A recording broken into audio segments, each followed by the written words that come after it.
नमस्कार। दादी की कहानी में आप सबका स्वागत है। बच्चों, आज मैं आपको जो कहानी सुना रही हूँ उसका शीर्षक है शिक्षा का पात्र। मतलब सबको शिक्षा नहीं देना चाहिए, जो आपकी शिक्षा को समझने लायक हो, जो शिक्षा का पात्र हो, उसे ही शिक्षा देनी चाहिए। दुष्टों, मूर्खों, अहंकारियों एवं क्रोधियों को शिक्षा कभी नहीं देनी चाहिए। ये अपने उपकारक को पहचानने की क्षमता नहीं रखते। गंगा के किनारे एक सघन वन में समी का एक विशाल वृक्ष था। उसकी लंबी शाखा पर घोंसला बनाकर एक चटक का जोड़ा निवास करता था। एक समय हेमंत काल में वृष्टि होने लगी। हेमंत काल मतलब ठंडी के ऋतु में वृष्टि होने लगी, वर्षा होने लगी। शीतल वायु एवं वृष्टि से पीड़ित होकर एक बंदर कहीं से आया और उसी वृक्ष पर चढ़कर बैठ गया। वह सर्दी से कांपता हुआ अपने दांत किटकिटा रहा था। उसे इस दशा में देखकर चटकी ने कहा, मित्र, देखने में तो तुम मनुष्य जैसे प्राणी लगते हो, उस पर बीमार या अपंग भी नहीं हो। क्या तुम अपने रहने के लिए एक घर भी नहीं बना सकते? इस प्रकार सर्दी में कांपते हुए कष्ट भोगने से क्या लाभ? चटकी की इस बात को सुनकर बंदर ने क्रोधित होकर कहा, अरे मूर्खा, मैं कष्ट से मरा जा रहा हूँ और तू बकबक कर रही है।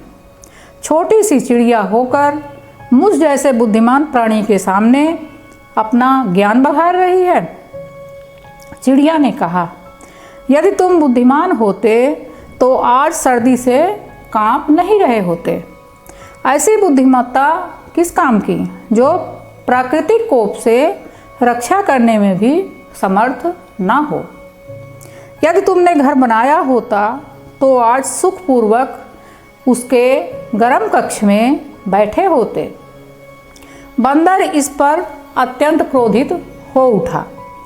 उसने दांत पीसते हुए कहा, अरे ओ दुष्ट मूर्ख, तुझे ज्ञान है कि तू किसके सामने बकबक कर रही है?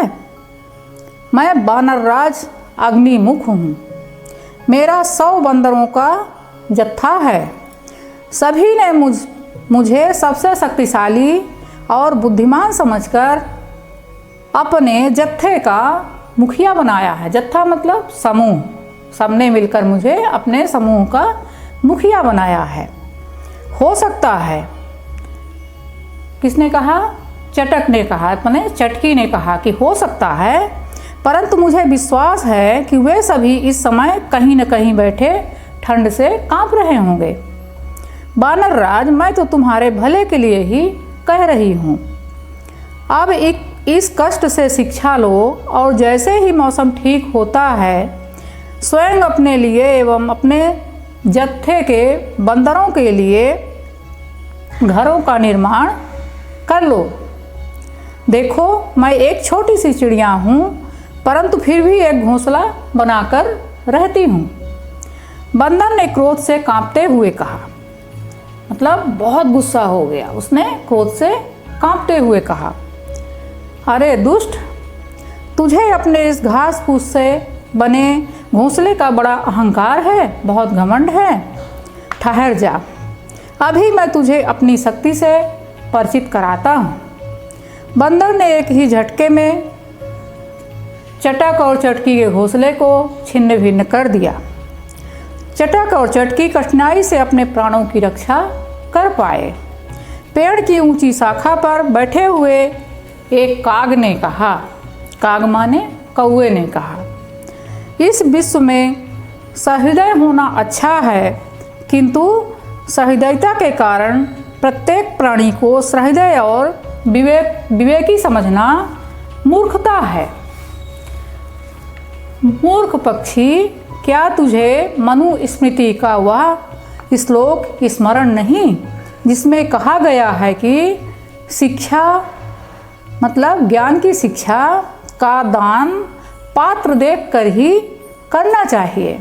दुष्टों, जड़ बुद्धियों एवं विलासियों को शिक्षा देने का प्रयास करना स्वयं अपना ही सर्वनाश और विनाश करना है।